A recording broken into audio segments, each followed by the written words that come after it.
My name is Catherine Ellis. I am 36 years old and I run a small antique shop in the old part of Savannah, Georgia. Most people think I live a quiet, simple life. I wear old clothes, drive a car that is more than 10 years old, and spend my days cleaning and taking care of things others might call junk. But to my family, I am a failure. They see me as a single woman with no husband, no children, no big job, and no fancy degree to talk about during Thanksgiving dinners. My dad, Mr. Harold, used to be a bank manager. He believed that your credit score was just as important as the kind of person you are. My mom, Mrs. Nancy, was a high school principal. She believed kids could do well only if they chose the right school, studied the right thing, and married the right kind of person. My sister Lauren was everything they ever wanted. She finished college with honors at Stanford, became a lawyer at a big company in Chicago, married a successful doctor, and had 2 kids who started playing golf at age 7. Their holiday cards looked perfect, big smiles, matching sweaters, and shining teeth. And then there was me. I studied art history at Georgia State. While Lauren worked in courtrooms, I spent time reading old books and looking at antique furniture. My mom once told me, art is nice, but it doesn't pay the rent. I still remember how her hands shook a little when she closed my college application. She was disappointed. After college, I worked at an auction house for 3 years. I learned how to spot real wood from fake, how to tell if something was aged on purpose, and how to guess the time period of old lamps. I was so excited one day when I found something priced way too low, almost $3,000 less than it was worth. I told my dad, but he just said, "Sounds like a gamble." When I was 28, I used up all my savings, borrowed a little money from a friend, and rented a tiny shop on a quiet street. I called it Ellison and Era. I decorated the store like a museum, with each piece treated like a treasure. On opening day, my mom brought fake flowers, looked around, and whispered to her friend, "Hopefully she grows out of this before she turns 30. After that, I became the forgotten one at every family party. Every holiday felt like a play where Lauren was the star. She was the smart lawyer, the caring mom, the perfect wife. People asked me things like, "Is your shop still open? Have you thought about being a substitute teacher?" Once, I heard my dad tell my uncle, "At least she isn't asking us for money." They had no idea what my work really meant. Every item I sold carried a story. I once sold a silver tea set worth over $2,000, and I lost sleep worrying if I had priced it right. Another time, a customer cried when she heard a music box play the same tune her mom used to sing in 1945. My family only saw dust. They never saw the meaning. But the hardest part was not the way they ignored me. It was the feeling that I was never good enough. No matter what I did, I was still just Catherine, the daughter who didn't go to an Ivy League school, who didn't get married, who didn't have awards to show off. I accepted that role, because at least it meant they left me alone. I never told anyone, not even my best friend, about something special that happened early on. One of the first items I sold changed everything. It was a very old French clock I found in a dusty shed. The owner just wanted to get rid of stuff, and I bought it for $30. After cleaning it and doing a lot of research, I found out it was a rare clock made for a French general a long time ago. 3 months later, that clock sold at an auction in New York for $48,000. I didn't spend any of it. I opened a private investment account and used my business to keep everything organized. That was when I learned that my passion could also make money. I didn't need my family's approval. I needed time, patience, and the ability to see value where others didn't. I started waking up early on weekends to go to estate sales in old homes by the coast. Many rich families were moving out or downsizing, and they didn't know how to price their old things. I carried a notebook and a small scanner and trained myself to spot real antiques from cheap copies. One time in Jacksonville, I met an older couple selling their late father's books. He used to be a college professor. Hidden among all the books, I found a very rare woodblock print from 1837. I bought the whole box for $125. 6 months later, after I checked the signature and history, That print sold to a museum for $210,000. Of course, big finds like that don't happen all the time. But just a few great pieces each year, along with my normal sales, helped grow my investments. I didn't keep anything under my own name. I made a company called Camellia Holdings, got a financial advisor in Atlanta, and slowly bought the whole building where my shop was. Not just the shop, the apartments above it, the office next door, and even the parking lot behind it. All of it was under the company's name. No one in my family knew. They still believed I was barely making it, running the shop just for fun. And I let them think that. I lived a simple life, not because I was poor, but because I liked it that way. Most of my clothes were old vintage pieces that I carefully picked. Some only cost $20 at flea markets, but they were made from fine French fabrics from over 100 years ago. My car was an old Subaru, but I took good care of it. It held a lot of special memories. I did not drink expensive wine, but I owned a set of rare crystal glasses I had found cheap at a pawn shop. Glasses the shop did not even know were valuable. Every year, I took one trip to Europe, usually in the fall. I said it was to buy antiques, but really, I went to spend time in museums in places like Florence or Vienna. I loved reading old books in quiet shops in Bruges or walking in the rain in Paris, just to watch the lights reflect on the streets. I did not live this way to impress anyone. It made me happy, and that was enough. That Thanksgiving, I arrived at my mom's house around noon. I brought a homemade pumpkin pie and a set of crystal glasses I had just cleaned. Every year, I brought Lauren a small, meaningful gift, something with history. And every year, she ignored it. Instead, she talked about her big work projects, her contracts, or vacations to places like Hilton Head or Aspen. My mom's house in Athens, Georgia looked the same as always. The garden was neat, the inside was styled like a magazine, and the kitchen smelled like butter and cinnamon. Lauren had come early, and her fancy black SUV blocked the whole driveway. I parked farther down the street, where no one had even cleared the leaves. As I walked in, Lauren gave me a smirk. "Well, look who showed up.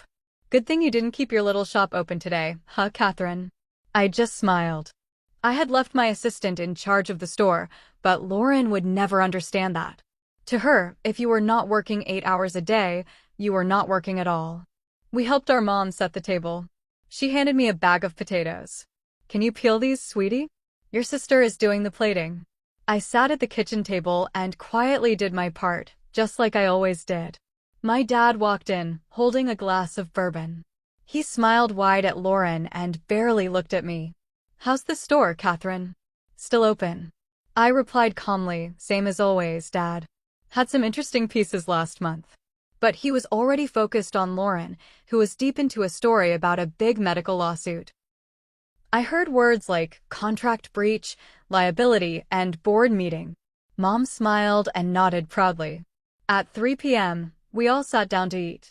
The chandelier gave off a warm glow, and the table smelled like turkey, cranberry sauce, and bread. It felt like every other Thanksgiving until Lauren said, "Where's my phone?" It must have died. I looked up. My phone was on the kitchen counter where I had left it while washing fruit. Before I could stop her, Lauren grabbed it and started scrolling. A few seconds later, her face turned pale. She stood up and said loudly, "What is this, Catherine?" Everyone went quiet. She held up my phone so everyone could see. The screen still had a message from my financial advisor, Martin. It said, "Congratulations, your net worth just hit $15.2 million. See you next week to discuss the Charleston investment." My dad set down his drink so hard it spilled. My mom's mouth fell open. Lauren looked at me like I had committed a crime. She held my phone like it was proof of something bad. "You have got to be kidding me," she said. $15 million? From your tiny shop?" I stood up and reached out my hand. "Give me my phone, Lauren." She pulled it away. Her eyes were full of anger and confusion. "No, you need to explain. Where did that money come from? Are you doing something illegal? Because if you are, this could hurt all of us." "It is not illegal," I said calmly. "That money is mine. Every dollar came from the work I do, the work you call playing with junk." My father's voice was shaky. "Is this real, Catherine?" You really have $15 million. I nodded. The room went silent. Just minutes before, we had been sharing what we were thankful for. Now, I felt like I was standing in court, being judged by my own family. Lauren looked shocked. You let us think you were broke this whole time. You let Mom worry about your future. Dad offered to help you get a job teaching. All while you were sitting on a fortune. My mom whispered, almost like she was talking to herself.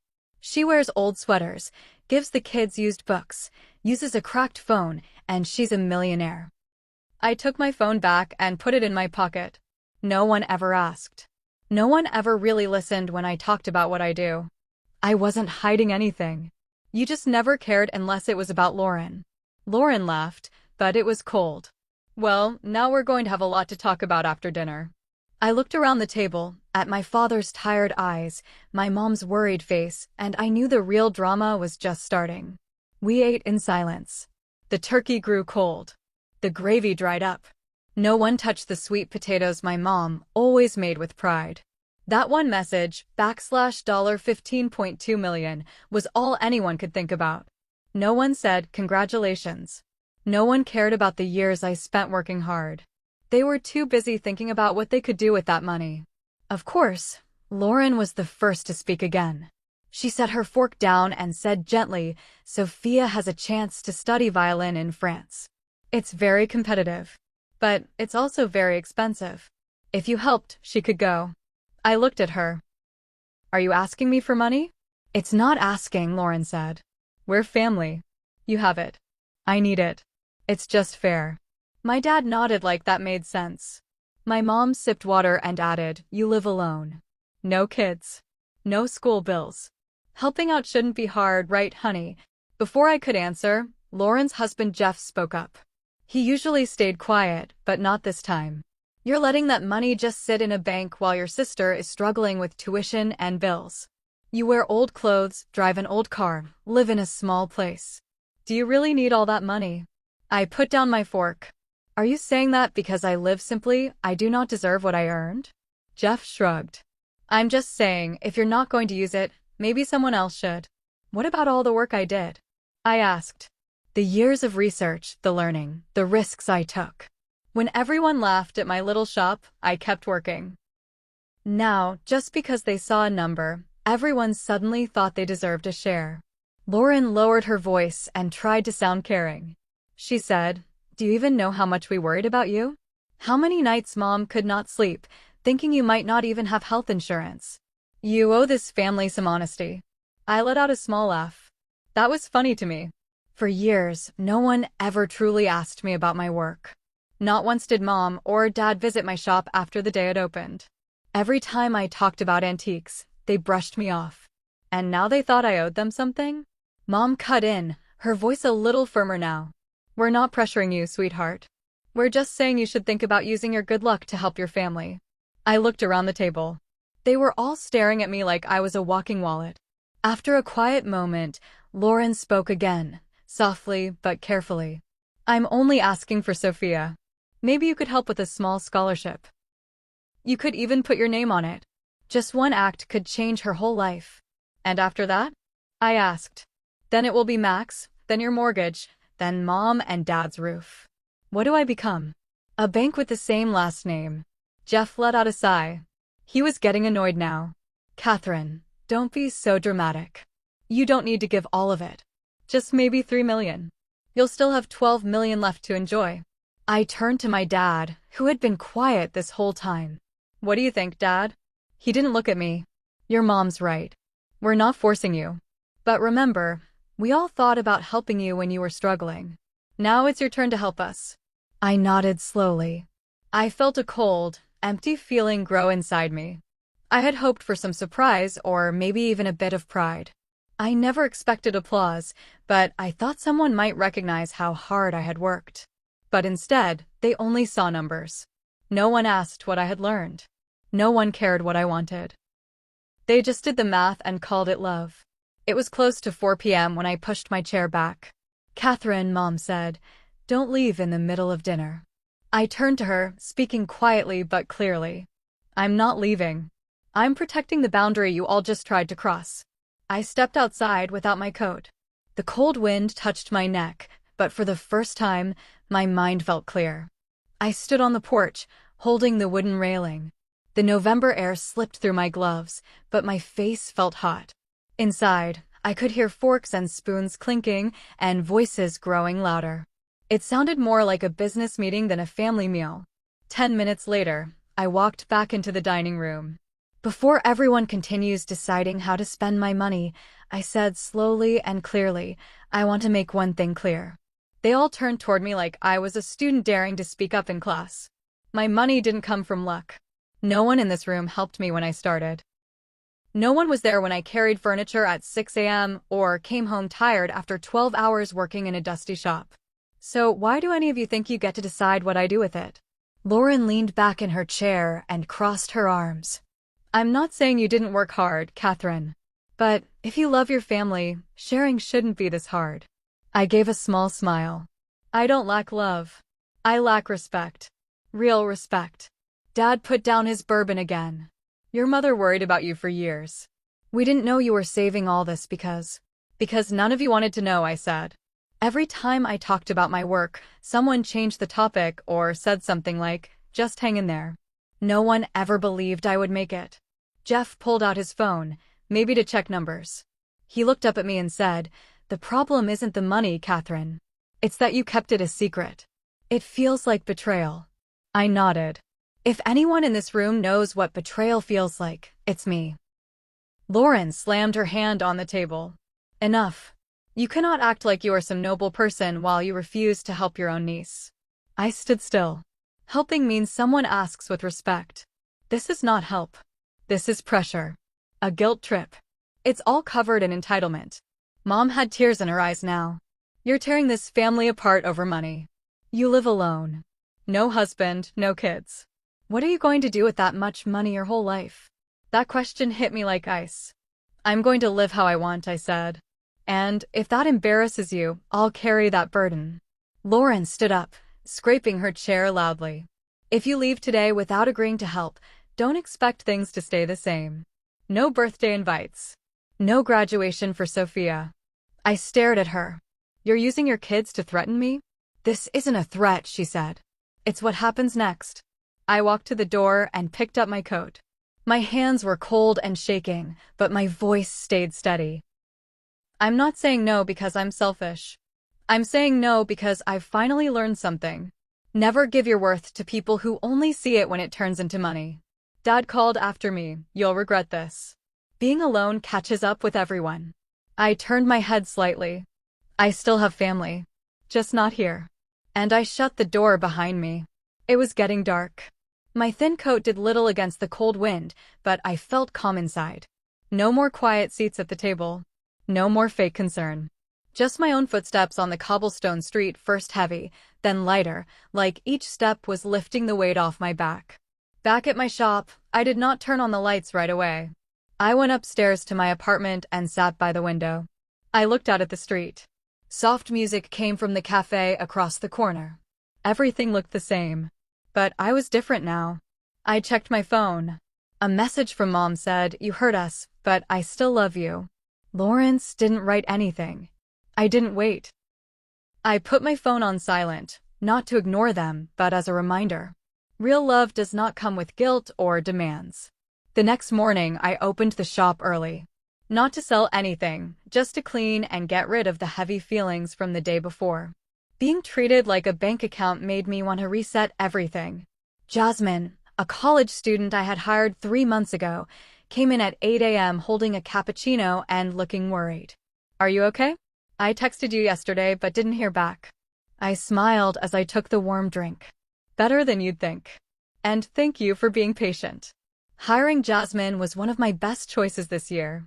She's 23, loves antique fabric, knows a lot about Victorian designs, and has something I once didn't, mentorship.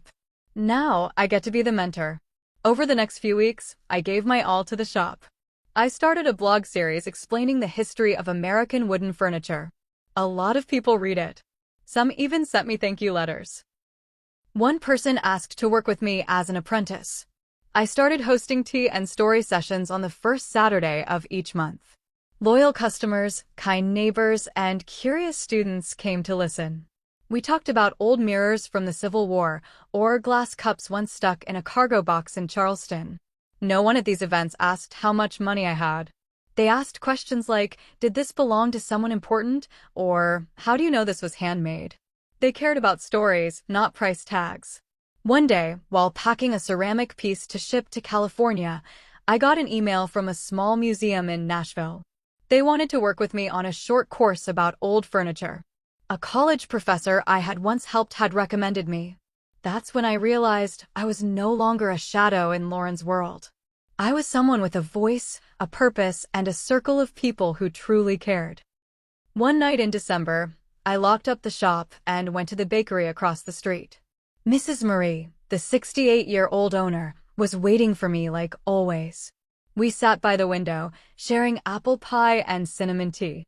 She was the first person to hire me for an antique job, and the first to say, "You see things others don't. Don't let anyone make you forget that." I told her what had happened on Thanksgiving. She didn't ask for details. She just said, blood isn't always family. Sometimes family is who you choose. I got home late that night. The wind howled through the windows, but I did not feel cold. I opened my journal and wrote one line. No one can cut you off from what you have built with your own hands. Asterisk, asterisk. I may need people, but I have me and the ones who truly see me. January arrived with a quiet chill and a few firm, beautiful changes. I taped a small sign on the window of Ellis and Era. Antique Appraisal and Preservation course begins January 14th. Max 8 students. Within 3 days, it was full. Among the sign-ups were a 72-year-old woman obsessed with French porcelain, a retired history teacher, 2 college best friends studying interior design, and even a well-known chef from Charleston who wanted to create a 19th-century-themed restaurant. They came from every corner of the state, not with demands, but with curiosity and a reverence that touched me deeply. During our first classes, we sat around a carved walnut table I had salvaged from a forgotten church. I did not teach like a professor. I told stories about the hidden carvings under Windsor chairs, the sweet, distinct scent of 1920 shellac, about a table someone once dismissed as junk that turned out to be a rare post-colonial heirloom. As I watched their eyes light up, I realized I was not just teaching. I was passing on a spark. Meanwhile, Jasmine, my brilliant assistant, now ran the shop floor with grace and quiet strength. She handled the bookkeeping, staged displays, and had even started learning how to date historical fabrics. One Friday, after a class on Brazilian mahogany, she handed me a green envelope tied with ribbon. "Open it," she said, beaming. Inside was a proposal. A hand-drawn expansion of the store, a preservation workshop, and training space in the back. "We could do hands-on sessions," she said. "And if you say yes, I want to help turn it into a training center for young people passionate about this field." I stared at her sketches in silence, then smiled. "You're dreaming big," I said. "Because I learned from someone who dares to dream big," she replied. That night, I called Martin, my financial advisor. After a short conversation, we agreed to allocate $250,000 from my portfolio to start the Camellia Fund, asterisk, asterisk, an annual scholarship for students and independent learners in heritage conservation, antique interiors, and applied art history. There was only one requirement: a real-world project. By March, we had 43 applications from 11 states. Our first recipient? Lena Martinez, 27 years old. Dropped out of school because she could not afford to continue studying woodworking conservation. She included photos of pieces she had restored with traditional methods. And a handwritten note. "I don't want to profit from what's new. I want to preserve what's old so future generations can understand how their ancestors lived." When I called to give her the news, she broke down crying. "You have no idea. You just saved me from going back to a convenience store." That sentence stayed with me. I had not saved her. I just did what I once wished someone had done for me: believe in my passion, even when I had nothing else. By late April, the back of the store had transformed into the archive room. Workshops, guest lectures, student exhibits. Some days, people had to wait outside because there was standing room only. Then, one evening, while I was restocking display shelves, someone walked in. Amanda, asterisk asterisk. My cousin, the one who had skipped every family event for years. She now lived in Asheville and taught timber frame restoration. I heard about your class through a forum, she said, smiling. Didn't know it was you. I just wanted to say, you're doing something extraordinary. I invited her in, brewed mint tea, and we sat reminiscing about childhood. By the end of the night, we were talking about co-teaching a course, one that combined material preservation with Appalachian ecology. There was a time I thought my world ended at four walls and antique shelves. But the truth is, once I stopped waiting for my family to see me, I found the ones who always had. No dinner parties. No polished toasts or hollow compliments. Just the career I built, the voice I had found, and the community I chose. And for the first time, I felt I was living right. Not because I needed to prove something, but because I finally belonged. Thanksgiving came late this year, asterisk asterisk. Not because of the weather, autumn in Savannah was still golden, warm, and dry. But because I no longer marked the days like a countdown to judgment. No more rehearsing smiles under my mother's chandelier. No more shrinking into conversations I never belonged to. This year, for the first time in 15 years, I was the one inviting, asterisk asterisk. A week before the holiday, I picked up the phone and called home. My father answered. I was thinking, if you two wanted, you could come to Savannah this year. I'll make dinner. Just the three of us. There was a pause. Then he said softly, your mother would like that. No apology. No trembling voice. But also no blame. That was enough. At noon on Thanksgiving, I welcomed them at the shop. My mother wore an olive green cashmere coat. Her hair pinned up. Lips in soft pink. My father wore sunglasses and a baseball cap. Standing under the Savannah sun, they looked like an old photo I used to wish was real. Your shop looks so different, my mother said. It's more beautiful than we imagined. I smiled. You've never seen it in the afternoon. The western light brings out the grain in the wood. My father touched the corner of a mahogany table. How old is this one? Circa 1815, I replied. Cuban mahogany. Hand-joined. Belonged to a shipping family from Savannah. He nodded. No comments. But something in his face had softened. Upstairs in my apartment, we ate dinner. Rosemary roast chicken, mashed potatoes, cranberry sauce, and a pecan pie I baked that morning. Not extravagant, but carefully made. Not for them, but because I wanted to. We ate quietly, but not awkwardly. My father asked about the classes. My mother spoke about the neighbors. No one mentioned Lauren. No one brought up the money. No one spoke of family duty. When dinner ended, I poured tea and handed my mother a white box. A gift, I said, gently sliding it across the table. Inside was a silver camellia brooch, late 19th century. I had found it at an auction, drawn to the flower's shape. The same one I used for the scholarship name. She opened it slowly. It's beautiful, she whispered, hand trembling slightly. You know, I always loved camellias. I nodded. You used to pin one to your blouse on parent-teacher night. You still remember that? I remember everything. The room fell still. Then my father placed his cup down, straightened his back, and said, we were wrong. We thought following Lauren's path was the only way to be successful. I just thought it was safer. I understand, I replied, voice calm. And I need you to understand something too. I do not need praise. I just want to be seen as enough. My mother said nothing, but she nodded. Barely, just enough. That night, I walked them out at 7 p.m., watched their silver sedan turn the corner and disappear. No tears. No tightness in my chest. Just one solid truth. I no longer needed them to become the parents I once wished for, asterisk asterisk. But I had spoken. I had set boundaries. I had kept compassion from turning into negotiation. I went back into the shop. The room was dim, filled with old pieces, each carrying a past. And for the first time in my life, I did not feel small inside them. I opened my notebook and wrote. For the first time, Thanksgiving was not a test. It was just dinner, between three people, where I no longer had to ask permission to be myself. Catherine's story reminds us ***. True worth does not come from family approval or societal praise, but from the courage to live on your own terms. In a world that measures success in titles, applause, and wealth, she built a life of quiet beauty and meaningful work. Sometimes, the greatest form of love is learning to protect your peace. What would you have done in Catherine's place? Would you have walked away? Or tried to make them see you? ***. Tell us in the comments below.